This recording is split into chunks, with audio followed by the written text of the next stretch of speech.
Hello and welcome to our media law revision class.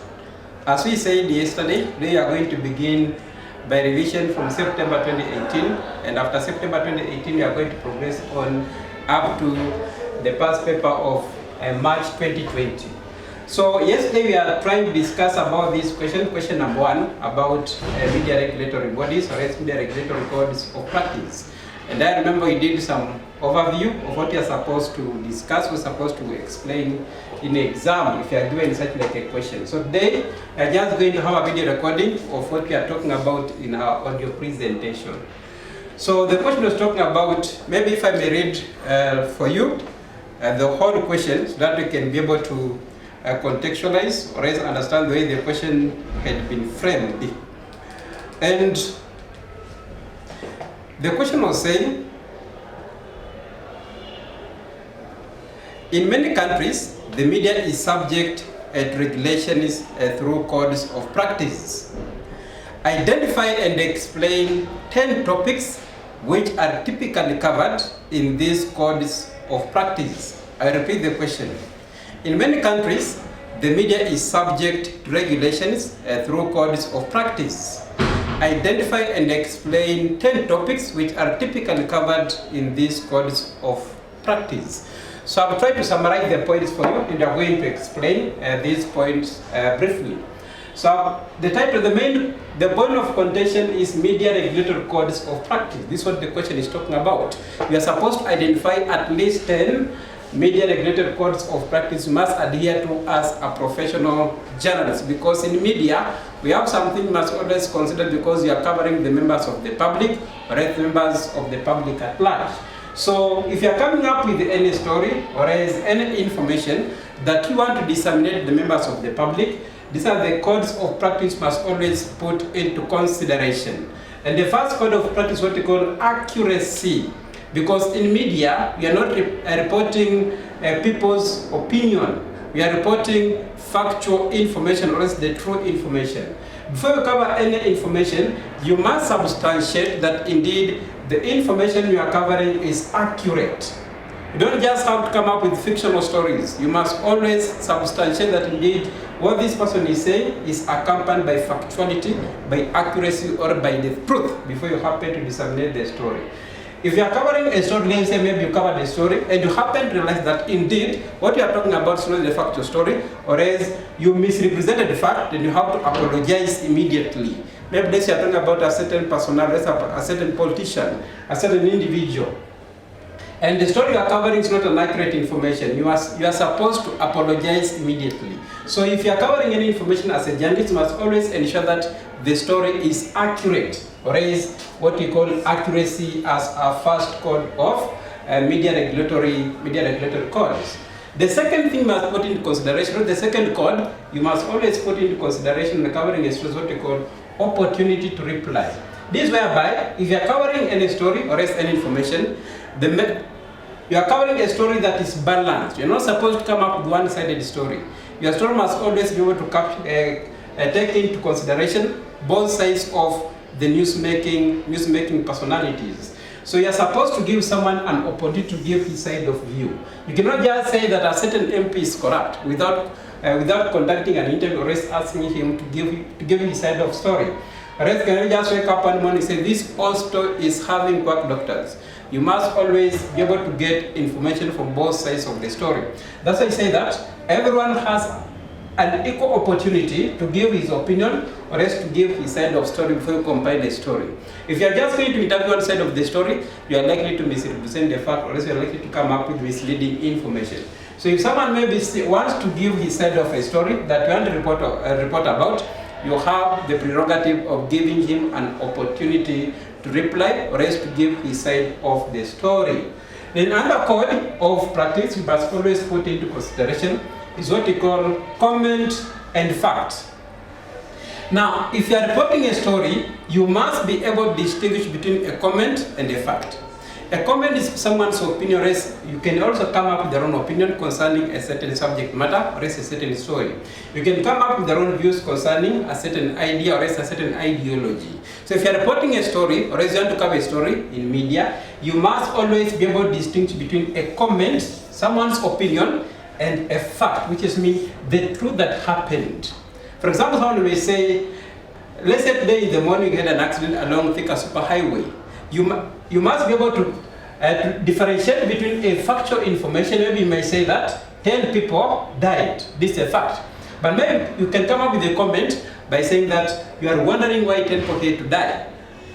Because if you are going to consider a comment as a fact, you are going to mislead the members of the public. So if you are covering a story as a media practitioner or as a media personnel, you must be able to distinguish between your opinion and the actual factual information that you want to disseminate the members of the public. Then another code is what we call a privacy. As media practitioners, you are not supposed to infringe into someone's private property or else into someone's private information. So you are supposed to respect people's private information, people's private property, and if you want to get any private information, you must always seek what is called a consent. A consent simply means permission from the owner of that particular property. Maybe you want to cover information about his building, his estate, or else his personal life. You must seek for consent from him or from her, unless it's a matter of public interest. And when I'm talking about matters of public interest, this is a story whereby many people want to know about what is happening. Maybe these are personalities. For example, it's a public servant, and we are having a current story concerning Okoth Obado, or as the Migori County governor, whereby he has been involved in corruption activities, or is facing corruption scandal. That's a matter of public interest. That's why media is covering that particular information, because it is a matter of public interest. Despite the fact that it has a right to privacy, or is to private life, media has the right to go and cover select information because he is a public servant and is a story concerning matters of public interest. So don't infringe into someone's privacy, into someone's private property without his or her consent.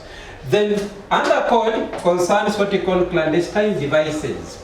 These are simple recording devices or hidden recording devices that you might use to get a story. For example, if you are a journalist, you are conducting an investigative story, or if you are an undercover journalist, you are seeking for information from the members of the public, but now you are using clandestine devices or else hidden cameras or hidden audio recording.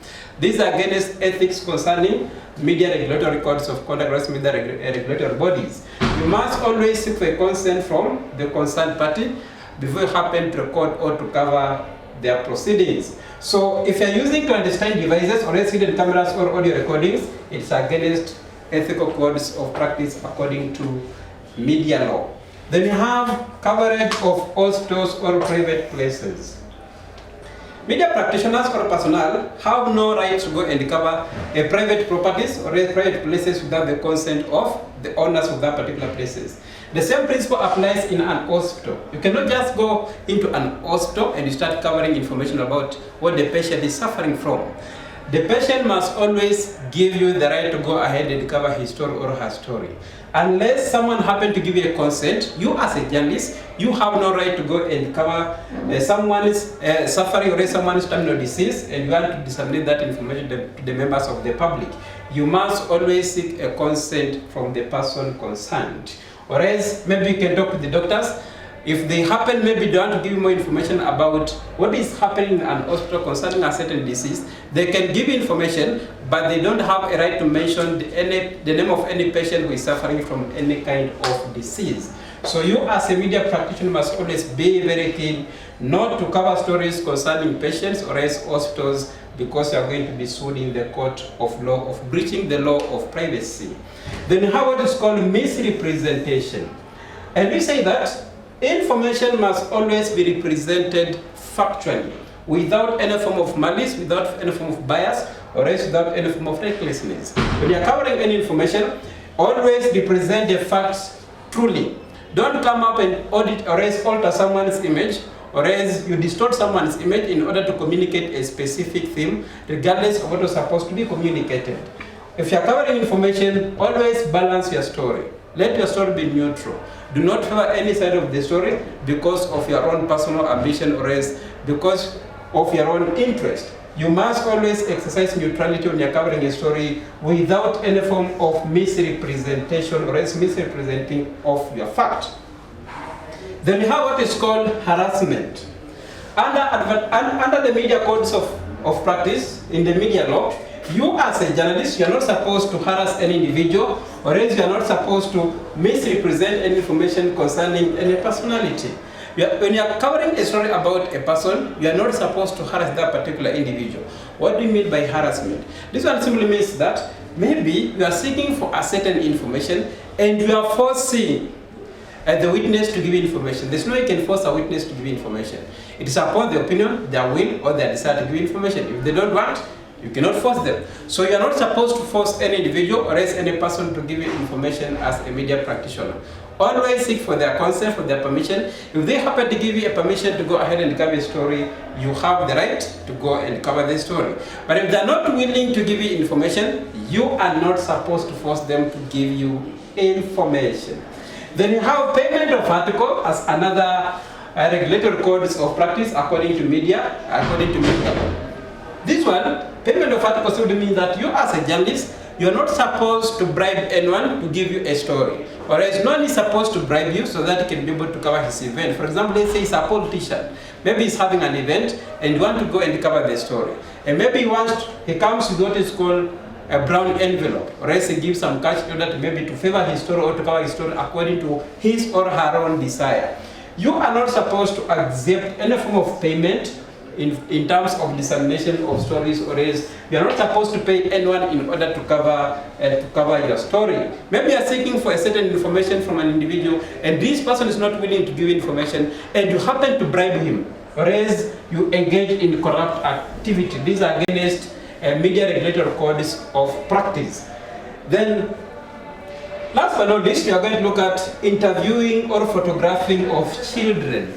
Any child who is below 16 years is considered as a minor according to the law of the UK or United Kingdom.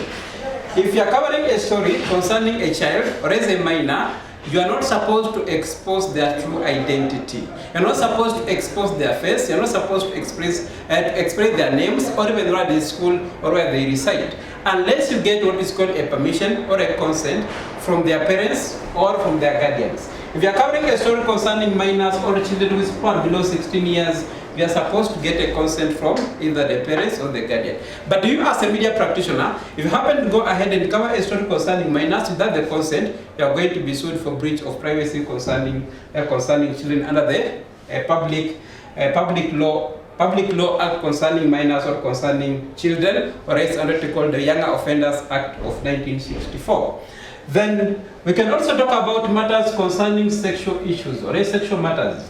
Let's say someone has suffered out of rape or has suffered what is called sexual violence. You as a media practitioner or as a journalist, you are not supposed to expose their true identity. If someone has suffered out of rape or is out of sexual matters, you are supposed to blur or to hide their true identity. And these stories, you'll find that most of these stories normally take place in private courts, not in public courts, because you have to protect the identity of those who suffered out of those consequences. Or else, for example, you as a journalist happen to get expose the identity of the victims of sexual offenses, you are going to subject them into mental and psychological torture, and out of that you are going to be sued in the court of law. So I hope you are able to memorize and to remember all these codes of practice that you can apply in real life situation and even in ICM exam. Let's meet next time at the same place. Thank you.